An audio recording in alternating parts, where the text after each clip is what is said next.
جوتا پہن کے طواف کرنا جائز ہے جیسے کہ بعض لوگ کرتے ہیں۔ تو جہاں تک کہ احرام کا معاملہ ہے تو احرام میں اگر وہ جیسے کہ احرام کی شرط ہے کہ ایسا جوتا یا ایسا چپل ہو جو کہ انسان کی جو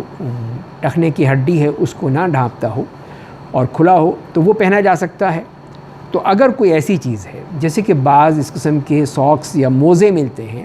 کہ لوگ ان کو پہن کر وہ کر لیتے ہیں، ظاہر ہے کہ جوتے تو نہیں پہنتے اس لیے کہ مسجد میں داخل نہیں ہوتے، مسجد صاف ستھری اور وہاں پہ فرش بچھے ہوئے ہیں، قالین بچھے ہوئے ہیں، تو وہاں تو اچھا نہیں لگتا کوئی شخص جو اپنے جوتے پہن کر جائے، اور نہ ہی کوئی جاتا ہے،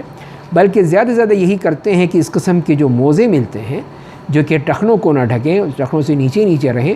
تو وہ پہن کر اگر کوئی طواف کرتا ہے تو اس میں کوئی حرج نہیں ہے، اس لیے کہ نہ احرام کی کوئی اس میں مخالفت ہو رہی ہے اور نہ ہی اور کسی کو اس سے زحمت ہو رہی ہے۔ اس لیے اگر جوتے ہوں گے یا چپل ہوں گے وہ کسی کو چبھ سکتے ہیں، چوٹ لگ سکتی ہیں، تو لہذا وہ مناسب نہیں ہے۔